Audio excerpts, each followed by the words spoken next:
Olá, boa noite. Prazo para a realização de convenções eleitorais começa hoje e vai até o dia 5 de agosto. O NTV News vai mostrar as regras que passam a valer a partir desta quarta-feira. E vamos falar ao vivo com a promotora eleitoral Vanessa Dosualdo Freitas. E mais. Estudante de 11 anos aparece na escola com ferimentos nos seios e polícia militar prende o pai dela por abuso. Ladrões invadem a associação de caminhoneiros e roubam cofre com dinheiro e documentos. Moradores das chácaras Pôr do Sol reclamam que estão há mais de uma semana sem água. Jogadores da URT se reapresentam e iniciam preparação para o confronto decisivo contra o Volta Redonda. Deixar de prestar socorro às vítimas de acidentes pode trazer consequências graves. E hoje é Dia do Amigo e o NTV News vai mostrar a importância da convivência entre as pessoas.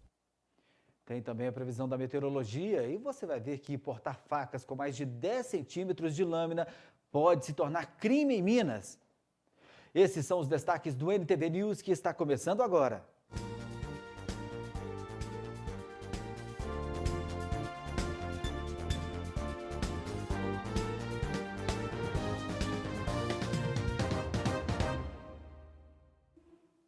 Os roubos em residências tiveram um salto de 30% em Minas nos 4 primeiros meses deste ano em relação ao mesmo período de 2015. Não bastasse o aumento das ocorrências, novo alerta é dado pela polícia. Em períodos de férias, como julho, a ação dos bandidos é ainda mais recorrente. A Polícia Militar recomenda alguns cuidados, como comunicar vizinhos da ausência prolongada e observar situações vulneráveis no imóvel. Ladrões roubaram o cofre da Associação dos Amigos Carreteiros de Patos de Minas na madrugada desta quarta-feira. Os criminosos não foram localizados, mas a Polícia Militar conseguiu recuperar parte do material levado pelos bandidos. O cofre foi encontrado em um terreno baldio arrombado. A Polícia Militar foi acionada na manhã desta quarta-feira para atender uma ocorrência de arrombamento na ADAC, Associação dos Amigos Carreteiros, localizado na rua José Soares Machado, no bairro Planalto. O local está em fase de reestruturação, está renovando, está reformando a construção. O alarme estava desligado.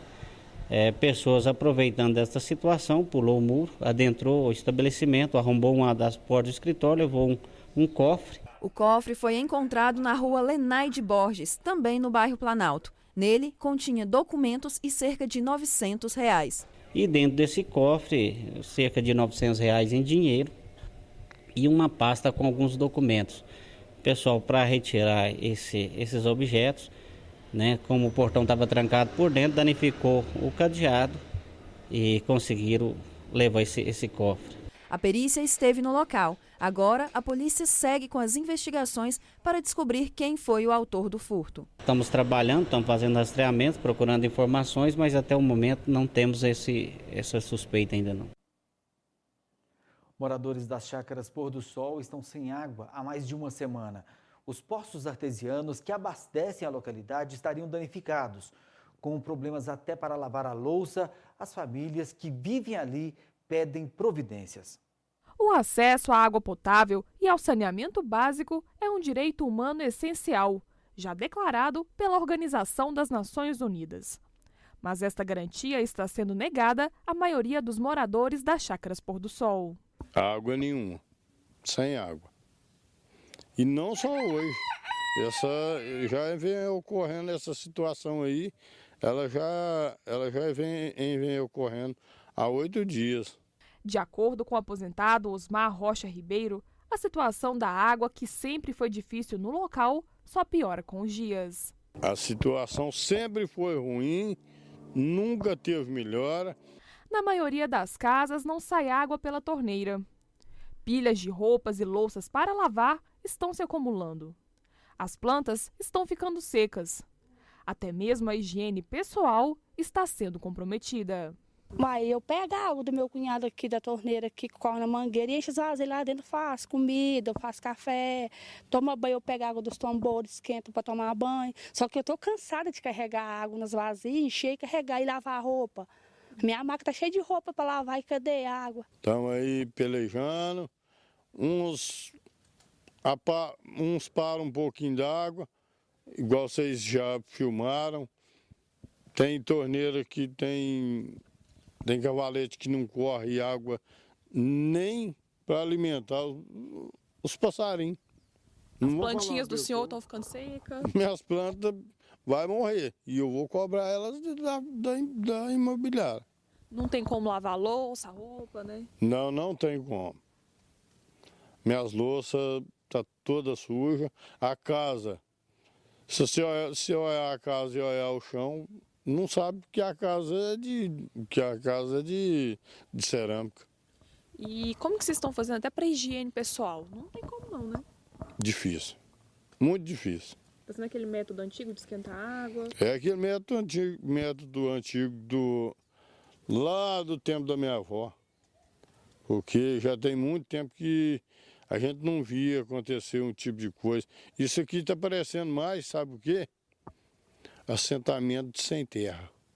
Pedro Américo é pedreiro e está trabalhando no local. Segundo ele, a condição dos moradores é muito triste.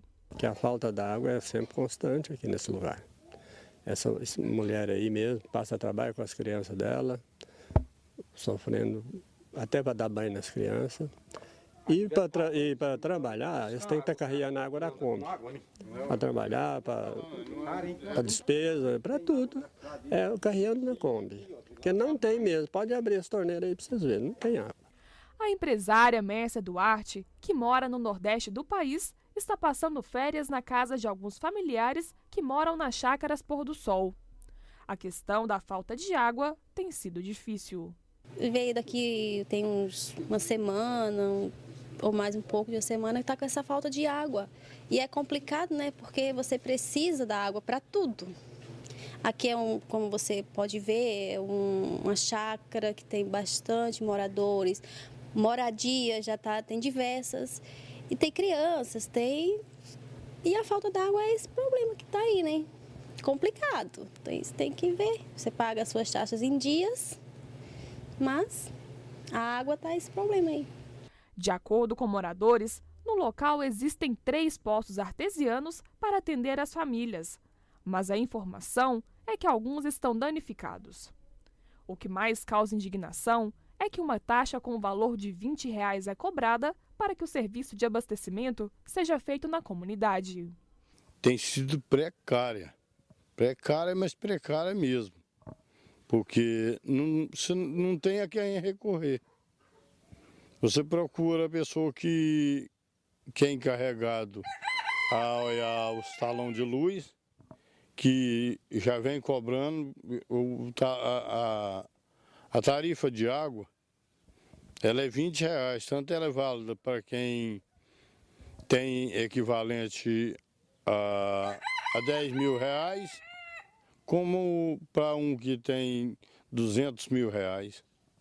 O preço é um só, é R$20. Ainda segundo os moradores, a manutenção do serviço de infraestrutura básica deveria ser feita por uma imobiliária.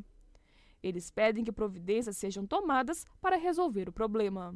Eu espero que seja resolvido o mais rápido possível, porque se eles querem receber, a propaganda deles é enganosa. E propaganda enganosa, para mim, é crime. É crime. Essa é uma resposta que dá. Ontem eu conversei com meu esposo, amor, você vai vender aqui, eu não quero ficar aqui mais. Eu não estou querendo, essa poeira está acabando comigo, acaba com a menininha minha, sabe? Meu esposo trabalha na L, vem todo dia de bicicleta para cá, volta, vai, vem, volta. Mas como que não vai fazer? Eu não quero ficar aqui, você vai vender aqui. Passou da hora de dar uma resposta, exatamente. Na hora de dar uma orientação, o porquê que está essa falta, se vai voltar, como é que vai ser, se vai regularizar. E é isso que nós estamos esperando, né? Uma resposta da imobiliária. Alguém tem que tomar uma providência, né? A seguir no NTV News, nós vamos conversar ao vivo com a promotora eleitoral Vanessa Doswaldo Freitas. Começou a contar hoje os prazos para a realização das convenções para a escolha dos candidatos. É já já.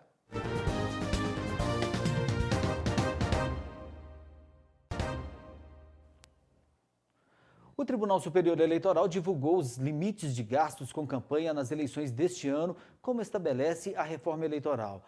Os valores são estabelecidos de acordo com os gastos declarados na eleição anterior e também com o número de eleitores.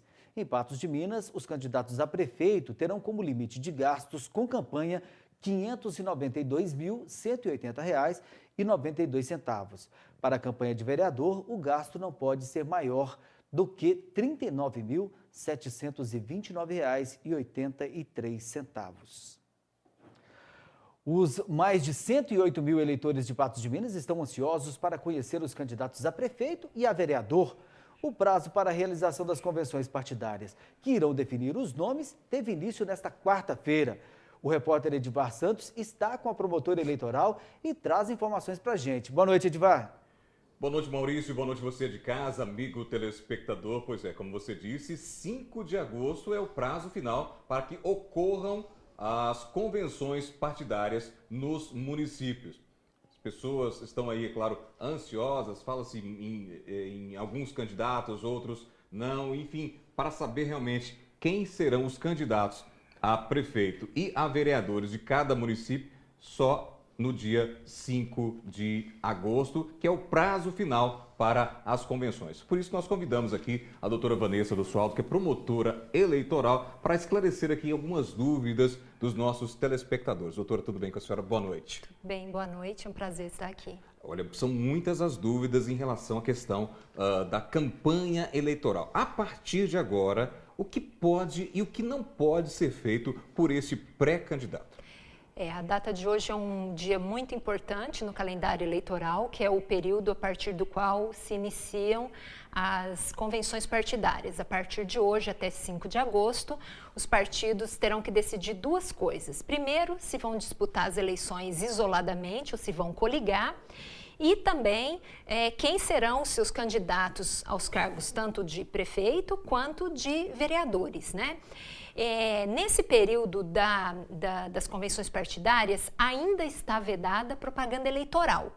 Propaganda eleitoral só pode ser realizada a partir do dia 16 de agosto, porque entre 5 e 15 de agosto é o período em que os partidos e as coligações levarão a registro os candidatos que forem escolhidos em convenção. Este período agora é permitida e é quando ocorrem as propagandas intrapartidárias, né? Aquelas pessoas que desejam sair candidatos pelos seus partidos, elas têm aí 15 dias antes das datas marcadas para as convenções para se apresentar para os convencionais e assim obter votos nas convenções. Cada partido, então, marca o dia da sua convenção, dia e horário da sua convenção. Aqui em Patos de Minas, se eu não me engano, são 19 partidos políticos, né?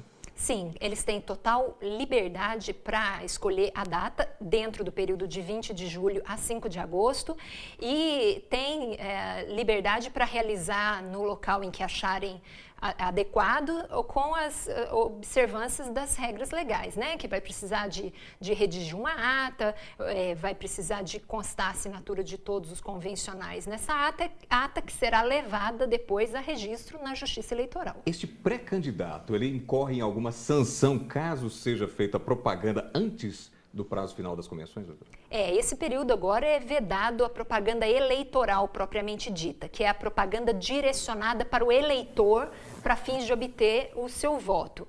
Como nós não falamos ainda em candidatos, mas sim em pré-candidatos, não pode praticar a propaganda eleitoral, que é chamada, neste momento, de propaganda extemporânea, e que sujeita aí a uma série de sanções que vão desde multa, retirada da propaganda, algumas hipóteses pode até configurar abuso de poder econômico ou político. Agora, pesquisas eleitorais podem já ser feitas a partir de agora e divulgadas também, doutora? Então, o que a legislação veda são aquelas enquetes, né? Para essas eleições nós não podemos ter, e as pesquisas eleitorais, elas só podem ser realizadas depois de estarem registradas, né, com 5 dias de antecedência junto à Justiça Eleitoral. Como neste momento nós não falamos em candidato, essas pesquisas elas poderão ocorrer depois dos registros das candidaturas. O TSE também divulgou o teto para os gastos eleitorais. Patos de Minas, por exemplo, na campanha para prefeito, R$ 592.180 e para vereador, R$ 39.729. Esse dinheiro, o candidato deve obrigatoriamente prestar contas do que foi gasto, né? Sim, essa é uma inovação da legislação agora, que antigamente era, nas eleições passadas, era o candidato que dizia para a Justiça Eleitoral quanto ele queria gastar, quanto que ele estimava que gastaria. Hoje não é mais assim, a legislação modificou e esses valores que o TSE divulgou agora são com base no que aconteceu o maior gasto da eleição passada. Então, Patos de Minas ficou com esses valores porque nas eleições de 2012, este foi o maior gasto para prefeito, né, 70% do maior gasto para prefeito e da mesma forma para vereador. Hoje, se o candidato passar destes valores que o TSE determinou, ele está praticando gasto ilegal de campanha e ele fica sujeito à cassação do registro e do mandato. Não pode passar de maneira nenhuma deste valor. Esse é um teto. Comarca de Patos de Minas também inclui os municípios, aliás, de Lagoa Formosa, São Gonçalo do Abaeté e Varjão de Minas. Aí sim já são outros valores. Sim, São Gonçalo e Varjão de Minas, como eles não têm mais de 10 mil eleitores, os valores são bem inferiores. Me parece que para prefeito 100 mil e para vereador 10 mil, uma coisa assim. E Lagoa já tem mais de 10 mil eleitores, então aí usa essa regra de 70% do maior gasto feito na eleição de 2012. Houve muitas mudanças em relação à eleição passada para essa, principalmente a questão dos gastos, né, doutora? Sem dúvida. A história mostra que campanhas multimilionárias, elas quase sempre revelam que depois quem financiou busca se recuperar o dinheiro pago, né? Nós tivemos aí os exemplos do Mensalão, estamos acompanhando o Petrolão. O objetivo da lei foi justamente esse, baixar os custos da campanha, vedar que pessoas jurídicas possam doar para que a gente não tenha depois que se deparar com esse escândalo, né, de corrupção que nós vimos aí, estamos vendo, né, acontecer no país. Então, o objetivo da reforma foi baratear justamente para aquele que não tem tanto recurso financeiro, né, ele também tem igualdade de oportunidades contra os candidatos de maior poder aquisitivo. Os pré-candidatos estão sendo informados a respeito da legislação, já estão cientes. É bom ficar bastante atento a isso aí para não incorrer em sanções, né? Sem dúvida. Segunda-feira agora nós vamos ter reunião aqui com o pessoal, com os candidatos, pré-candidatos ainda e partidos lá de Varjão de Minas e de São Gonçalo do Abaeté, será no auditório da FPM, onde a gente vai poder tratar, né, principalmente dessa parte de registro e de convenções, eventualmente até de propaganda, porque a ideia da Justiça e do Ministério Público Eleitoral é prevenir erros, prevenir condutas que possam afetar a normalidade dessas eleições. Então, preventivamente, a gente quer ir orientando e quer que os candidatos se orientem para não acontecer erros. O eleitor é o fiscal dessas eleições. É claro, se tiver algum problema, ele também pode fazer denúncia até aos tribunais? Sem dúvida nenhuma. O eleitor é o grande protagonista dessa festa da democracia, que são essas eleições. Tem aí vários canais, inclusive a própria sede aqui do Ministério Público, para apresentar a sua denúncia. Ele não precisa se identificar. Né? Basta que ele leve elementos concretos, porque, né, nós precisamos de um mínimo para iniciar investigações, mas a gente sempre conta com a colaboração da população em denunciar os desvios e os excessos. Isso pode ser feito onde, doutora? Aqui no prédio da Promotoria de Justiça, né, que fica aqui na Major Gotti 1022, no 7º andar. Também pode ser na Justiça Eleitoral e também pode ser junto ao site do TRE de Minas e do TSE. Lá tem um espaço para que ele entre e forneça aí as informações do que estiver vendo acontecer de errado. Campanha eleitoral vedada, então, portanto, até o dia 16 de agosto, isso? A partir do dia 16. Dia 5 já tem as convenções. Propaganda liberada a partir do dia 16. Antes disso, santinho, nada disso. Nada. A gente teve uma mitigação muito grande, né, com a legislação, que hoje os pré-candidatos eles podem apresentar suas propostas, podem participar de entrevistas, de propaganda, de entrevistas, de debates, pode expor a sua plataforma de governo, caso eleito, né? Mas isso, para a legislação, não é considerado campanha eleitoral antecipada, né? Houve uma flexibilização muito grande. Mas a propaganda mesmo é só a partir do dia 16. Na internet está liberado, doutora? Está liberado. E a ideia e a tendência do TSE é deixar com a mínima intervenção possível, né? Só vai atuar em casos de mentiras, né? Notícias mentirosas e ofensas, né? Garantindo o direito de resposta. Mas, observado algumas regras mínimas, a campanha na internet está bem liberada. Eleitores e candidatos, pré-candidatos, ficarem atentos, então. Sem dúvida nenhuma. Ok, eu quero agradecer aqui a presença e a participação da doutora Vanessa do Sualto, promotora de justiça, ao vivo, batendo esse papo conosco aqui dentro do NTV News. Maurício. Obrigado, doutora Vanessa. Obrigado ao repórter Edivar Santos pelas informações. O vice-governador Antônio Andrade participou nesta quarta-feira em Pompéu, território central, da abertura da 7ª Superleite, o maior evento do agronegócio da região centro-oeste do estado.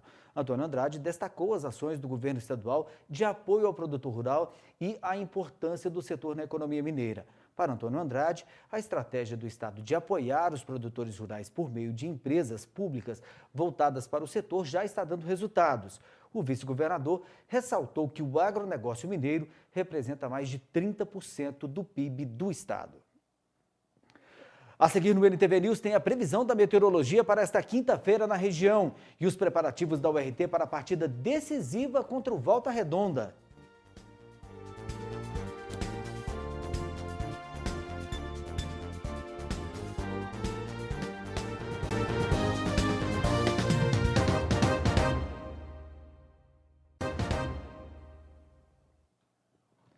Portar lâminas que tenham mais de 10 centímetros de comprimento em Minas Gerais pode se tornar proibido, a exemplo do que já ocorre em São Paulo e no Rio de Janeiro. Tudo depende de entendimento de Fernando Pimentel. O governador tem 10 dias para decidir se veta ou sanciona o projeto de lei que considera artefatos cortantes ou perfurantes acima dessa dimensão como armas brancas e sujeita quem estiver com esse objeto ao recolhimento à delegacia, apreensão do instrumento e pagamento de multa que pode passar de R$ 2.700. Vamos falar agora de futebol. Os jogadores da URT se reapresentaram nesta terça-feira e já iniciaram os preparativos para a partida decisiva contra o Volta Redonda. O primeiro confronto acontece no domingo no estádio Zama Maciel. O clima na reapresentação é de alegria e descontração. O elenco tem motivos de sobra para comemorar. Com a vitória no último jogo fora de casa, o Trovão Azul garantiu a participação na segunda fase da Série D do Campeonato Brasileiro. A gente sempre busca vencer, né? A gente nunca joga pelo empate ou algo nesse sentido. A gente tinha um regulamento a nosso favor, né? Mas deu a oportunidade de a gente vencer o jogo e a gente fez o que tinha que ser feito, que era vencer. O autor do único gol na partida foi o atacante Tony. Mesmo com a pressão em campo, o jogador acreditou no potencial do time. Acho que foi um jogo difícil, né? Nosso time estava preparado, né? Fomos lá com o intuito de ganhar e ganhamos. Estou feliz pelo gol também, né? Pude ajudar a minha equipe aí, agora é se preparar para o próximo jogo. Agora é hora de foco total nos treinamentos. A URT tem um jogo difícil nesse próximo final de semana em casa. A primeira partida será contra o Volta Redonda. Na última fase, o Trovão Azul perdeu fora de casa contra eles e depois empatou no estádio Zama Maciel. E se depender desse time de guerreiros, o placar será favorável para o URT. Agora é hora da revanche. O elenco já sabe os pontos fortes e fracos do time adversário. Acho que é o grupo unido, né? Todo mundo fechado aí num só objetivo, né? E estamos aí, vamos trabalhar essa semana. O professor vai ver os erros, né? E o grupo é bom, o time é bom, né? A gente acredita que vai dar certo. Então eu tenho certeza aí que trabalhar firme, domingo a gente consegue resultado positivo. A gente treinou forte, a gente não queria jogar com o regulamento, a gente jogou para ganhar o jogo e conseguimos nosso objetivo, que era a vitória. Eu acho que o fato de eles já nos conhecerem e a gente ter uma proposta de jogo um pouco mais diferente, eu acho que favorece um pouco a eles. A gente não vai conseguir surpreender mais o Volta Redonda, igual a gente fez lá em Volta Redonda na primeira partida, que a gente só não conseguiu marcar os gols, mas que foi que eles assustaram um pouquinho com o nosso jogo. Para o jogo de volta, eles já vieram mais precavidos em relação ao nosso jogo, né? E é uma equipe também que está reforçando. Eles têm, parece-me, 4 jogadores que vão jogar contra a gente que não vinham jogando, que foram contratos que contrataram recentemente. Então não deixa de ser uma equipe nova também. Magela, sempre atenta aos passos dos jogadores, está confiante com a próxima partida. A gente trabalha muito e foi plantada uma ideia, foi proposto uma ideia à equipe e a ideia foi aceita e a ideia vem sendo executada, né, da gente tentar surpreender, sempre tentando surpreender, principalmente por ser uma equipe jovem, uma equipe que se a gente for julgar um futebol que é um futebol mais tradicional, a gente não conseguiria surpreender, então a gente tenta fazer algo diferente para estar surpreendendo. E a equipe tem comprado essa ideia e tem sido motivo de sucesso. E confiança é a palavra que está contagiando a todos no estádio Zama Maciel. A semana será regada de treinamentos intensos. Tranquilo, mas vamos ver o que o pessoal vai falar e tentar ganhar o jogo. Focar nos treinamentos, né? É um degrau de cada vez. Nós subimos um único degrau do nosso objetivo, que é a série C. Então subimos um degrau, tem mais degraus para a gente subir ainda. A gente tem que estar focado nisso. Não pode perder o foco de forma alguma. A primeira partida do mata-mata acontece no domingo às 16 horas no estádio Zama Maciel. A diretoria e os jogadores esperam casa cheia. Os ingressos serão vendidos ao preço de R$ 40 a inteira e R$ 20 a meia. Uma geada ocorrida na madrugada da última segunda-feira destruiu pelo menos 1.200 hectares de plantações de café na vizinha cidade de Campos Altos. O prejuízo, estimado em mais de 12 milhões de reais, atinge diretamente a maioria dos produtores rurais da cidade e deve perdurar até 2019. E os números devem subir ainda mais, já que o levantamento oficial dos prejuízos, feito pela Emater, deve ser divulgado somente nos próximos dias.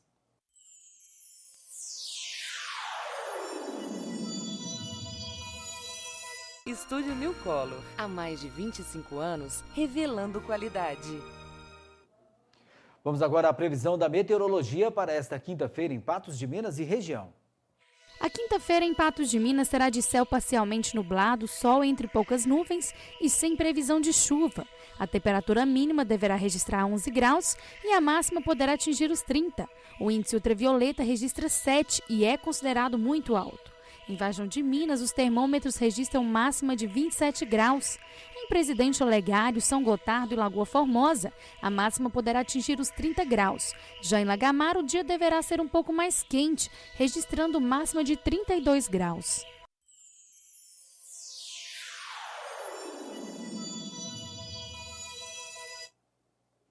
A gente vai para o intervalo e na volta vamos mostrar a investigação do abuso sexual de uma garota de 11 anos. O acusado é o próprio pai.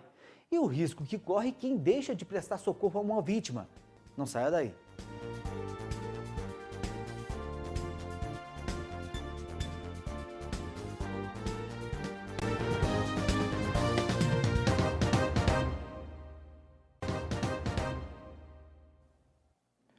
O Ministério da Saúde estuda incorporar do SUS a estratégia do uso preventivo de antirretrovirais para evitar a infecção por HIV.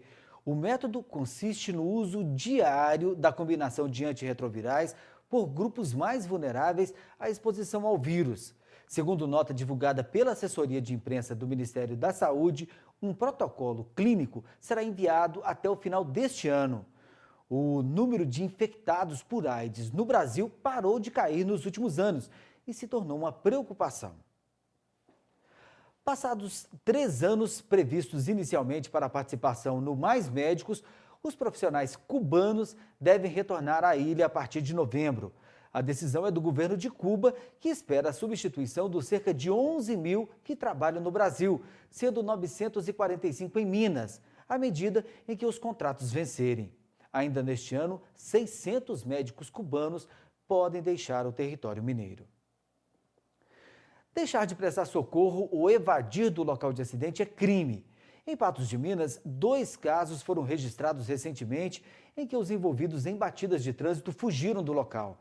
A Polícia Militar alerta que as penalidades para esse tipo de crime são pesadas. O pedreiro Júlio Pereira Cacheta, de 66 anos, foi vítima de um acidente na última segunda-feira. As marcas do trauma ainda estão pelo corpo. Está recuperando pelas marcas do corpo. O acidente muito, não foi tão grave, mas foi grave, né? Que se acontece de quebrar osso, que era ruim, né? Então, passou só no deslizamento, né? Machucou, né? Ralou, né? Segundo ele, o fato aconteceu na rua de Iacui, no bairro Caiçaras. Ele estava de bicicleta, transitando pelo lado direito da via, quando foi atingido por um carro. Descendo bem, tendo até devagar, parei com a caminhonete que estava estacionada. E aí foi a colisão do cara bater por detrás, né? Vim bater e me derrubou e saiu na embalada da carreira, já não deu socorro, né? O filho, Leilson, acompanhou todo o sofrimento do pai. Segundo ele, o trauma e a dor física ainda incomodam, mas o que mais chamou a atenção foi o fato de que o motorista que estava no carro não parou para prestar socorro. A pessoa não está sujeito na rua, na rodovia, a causar um acidente. Mas desde que essa pessoa foge, né, que não para prestar socorro, que eu acho que omitir socorro é crime, então chega a ser um pouco mais grave, sabe? Chega a ser um pouco mais grave. No caso de Júlio, por sorte, alguém conseguiu anotar a placa do veículo para que as providências fossem tomadas. Pessoas que chegou na hora que socorreu meu pai, e ainda bem que anotou a placa, sabe? Anotou a placa do carro e tudo, e entrou em contato com a polícia, com a SAMU. A SAMU foi rápido, a polícia também deu assistência, foi no hospital. E logo já agora esperar o trabalho da polícia, né? Para ver o que pode ser feito. Um fato semelhante aconteceu com o serralheiro Vicente. Segundo ele, seu filho foi vítima de um atropelamento e os envolvidos também não prestaram socorro e nem foram identificados. Na Getúlio Vargas, com a Avenida Brasil, vinha 2 carros prostando racha e veio atropelar meu menino e invadiu do lugar, né, lá do local. De acordo com o comandante do agrupamento de trânsito de Patos de Minas, nesses casos, o apoio de testemunhas é fundamental. No caso de acidente de trânsito, em que um dos condutores evade do local, né, a gente conta muito com a participação da população em estar anotando, né, a placa do veículo que evadiu, porque cometeu um crime de trânsito, ele não pode se omitir a socorrer ou a procurar outros meios, né, ou avisar as autoridades que aconteceu aquele acidente, que por um motivo ou outro ele não possa, naquele momento, efetuar o socorro da vítima, né? Então, é muito importante que a população contribua, e tem contribuído com o serviço da Polícia Militar, em estar anotando a placa e estar repassando, né, daquele carro que o condutor se envolveu em um acidente e evadiu do local. Deixar de prestar socorro ou fugir do local do acidente é crime, com detenção de 6 meses a 1 ano ou multa. O condutor que evade do local sem um motivo, né, ele pode até deixar aquele local, né, ele está vendo que a sua integridade física não poderá não ser preservada, né, ele pode deixar aquele local, né. O que ele não pode é deixar de ter algum meio de avisar as autoridades que o acidente aconteceu, né, e nem de providenciar para que o socorro da vítima seja efetuado, né. Então, sem nenhum motivo, ele não pode deixar o local do acidente. Nesse caso, se ele evadir sem nem que ele não tenha um motivo plausível para isso, ele vai ser preso, né, e vai ser também notificado. O pai de uma menina de 11 anos de idade foi conduzido para a delegacia da Polícia Civil na tarde desta quarta-feira, acusado de abusar sexualmente da própria filha.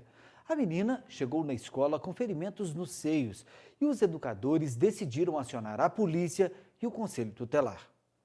Mais um caso de violência contra a mulher foi registrado pela Polícia Civil. Uma menina de 11 anos acusa o pai de ter abusado na noite dessa terça-feira em Varjão de Minas. Em que a vítima, enquanto dormia, foi molestada pelo seu pai, ao passo em que ele se dirigiu para o quarto dela, deitou sobre o seu corpo e passou a beijar a região do seio, em que, pelo jeito, dando mordidas ou uma sucção forte, que acabou deixando uma lesão no seu peito, na região do peito direito. Nessa quarta-feira, a garota foi para a escola e reclamou de dores no peito. Questionada o que teria acontecido, ela disse que havia caído. Só que os professores não acreditaram na história e acionaram o Conselho Tutelar. A garota acabou admitindo que o pai foi no quarto dela, acariciou e beijou os seios. Por medo da mãe, a criança acabou mentindo no primeiro momento. Na escola, chegou sentindo a dor na região do peito e contou isso para a professora, que o peito dela estava doendo. E ela não disse em casa. Perguntada, ela disse que ficou com medo da mãe. Isso é o que frequentemente acontece nesses casos, né? A criança, ela fica com medo de repassar aquele fato para a mãe, fica com medo da mãe danar, da mãe não acreditar, que é o que está acontecendo neste caso. A mãe não está acreditando na versão da filha, né? Então isso é o que costuma acontecer. Nós aqui conversamos com a mãe para que ela dê crédito à versão da filha, que é muito verídica, muito condizente com a realidade, né? E aí na escola a mãe, a diretora, aliás, chamou a conselheira tutelar. O conselho já acionou a polícia militar e a polícia militar, né, já levou ele até o médico lá de Varjão de Minas, fez a prisão do indivíduo e agora que ele está sendo ouvido e provavelmente, né, agora vai responder no presídio Sebastião Satiro.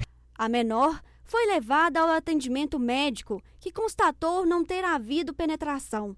Porém, o delegado que cuida do caso disse que qualquer tipo de carícia já é considerado estupro de vulnerável. O fato dele fazer isso na sua filha, né, beijar, né, o seio dela, isso já é um estupro. Então eles não chegaram a ter relação sexual, mas ele beijou o seio dela, deixando uma marca aparente no seio do peito direito, né, pelo fato da mordida ou de um beijo mais forte que ele acabou dando, né, e por ser uma criança, né, ficou a marca, já passou por exame médico e ficou comprovada essa lesão no seu peito. Raimundo Nonato de Moraes foi preso e será encaminhado ao presídio Sebastião Satiro.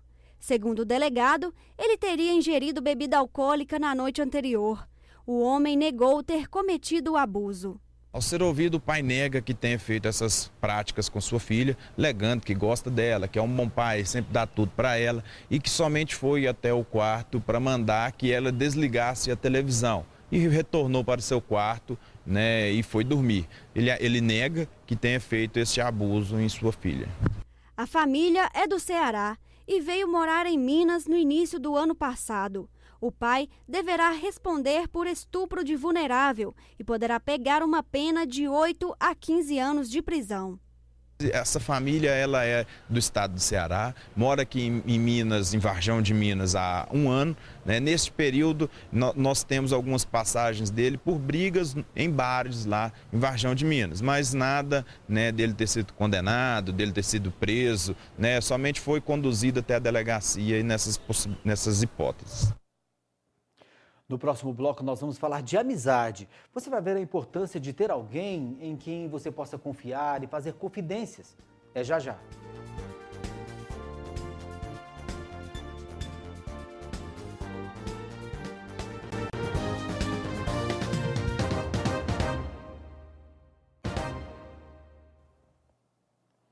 Pesquisa apresentada hoje pela Associação Brasileira de Mantenedoras do Ensino Superior mostra que 50,5% dos jovens que pretendem ingressar em curso superior de universidade não têm condições de pagar as mensalidades e precisam da ajuda de programas de financiamento do governo. O percentual de 37,3% informou que poderia pagar as mensalidades e 12,2% disseram que talvez tenham condições de pagar. O estudo ouviu 1.000 brasileiros com idades entre 18 e 30 anos com ensino médio completo. Hoje, 20 de julho, é o Dia do Amigo. A data foi instituída para valorizar aquelas pessoas que se fazem presentes na vida das outras nos momentos mais importantes. Quem não gosta de estar sempre ao lado de um bom amigo, não é?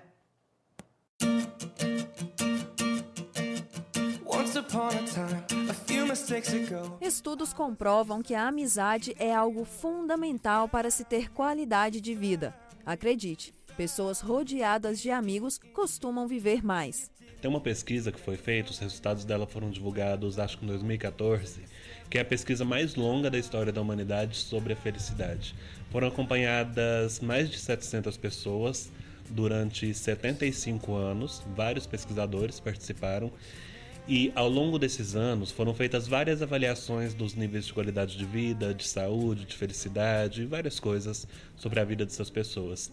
O objetivo era identificar o que era essencial para você ser feliz e ter saúde. O que eles identificaram?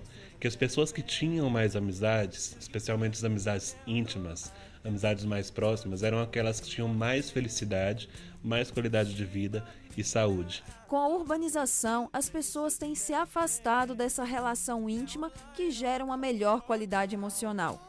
No campo, as pessoas possuem uma relação mais estreita, até porque, geralmente, os trabalhos desenvolvidos nas fazendas são feitos de forma conjunta. As pessoas no campo, elas têm muito mais oportunidade de conviver. Quando matam um leitão, uma vaca, por exemplo, elas trabalham em conjunto para preparar aquele alimento. Uma plantação, trabalho em conjunto, elas se encontram mais para fazer orações, para fazer novenas, as festas das fazendas. As pessoas se veem mais, dependem mais umas das outras, e isso por si só já contribui para que elas tenham uma proximidade maior.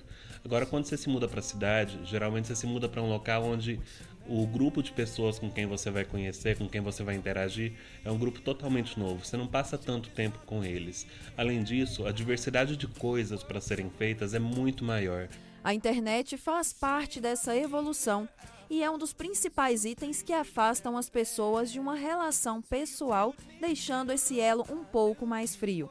Há também pessoas que deixam de sair com os amigos para ficarem conectadas. Porque hoje o tempo que as pessoas tinham livre para se encontrar com os amigos, muitas delas acabam ficando na internet.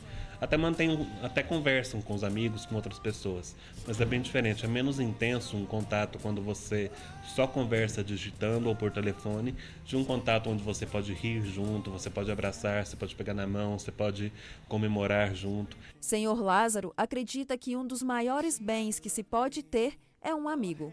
O importante da vida da gente é a gente ter as amizades, amigos, porque sem... Às vezes você tem muitas coisas, mas você não tem um amigo. Lázaro faz até uma comparação da amizade com o amor, que independente da distância, o carinho e a consideração jamais morrem. Não tem distância não. É a mesma coisa do amor, amor não tem distância não, né? Não tem longura não, né? As irmãs Eusa e Eleusa falam da amizade delas que veio do berço e seguiu por toda a vida sem nunca terem trocado qualquer palavra de ofensa. A gente é irmã e muito maior que esse elo realmente é a amizade que a gente tem uma pela outra. Meus filhos, por exemplo, têm ela como mãe e os dela me têm como mãe. Então a nossa amizade é uma coisa assim, da gente nunca ter trocado uma palavra de ofensa uma com a outra, não é verdade? Nenhuma. Elas estão sempre em contato e passam poucos dias distantes, se fazendo sempre presentes uma na vida da outra. Eusa até conta uma história engraçada de saudade entre as irmãs inseparáveis. Quando ela morava fora, nós passamos de 15 a 20 dias sem se encontrar. E ela me ligou um dia e ligou chorando, eu assustei com aquilo. E de repente eu perguntei, né, o que está acontecendo? Ela falou, eu tô com saudade de você. Aí eu ri, ela falou que não era para me rir e brincar com os sentimentos dos outros, que era muito sério. Apesar de elas estarem sempre juntas, elas têm outras amigas que nem sempre podem encontrar. E para as irmãs, a distância também não é razão para acabar com uma amizade. Eu tenho várias amigas que eu nós crescemos juntas e a amizade continuou até mesmo pelo fato que eu morava fora. E a gente, desde que eu morava fora, que eu vinha passear e encontrava, era o mesmo carinho, o encontro era a mesma coisa. E para marcar essa data especial, dê um abraço em seu amigo e diz a ele o quanto ele é importante para você. Celebre a amizade. É muito fácil falar uma palavra de carinho. E também com gestos, porque além de ser minha irmã, é minha amiga. Eu amo de paixão. É meu porto seguro, ela sabe disso. Eu te amo, minha irmã. Eu te amo, minha amiga. Número 1. Eu te amo também, muito demais. Nossa, muito bom. E feliz dia do amigo para todo mundo, né? Porque infeliz de quem não tem um amigo. Eu sou muito rica. Obrigada. Nós somos muito ricas.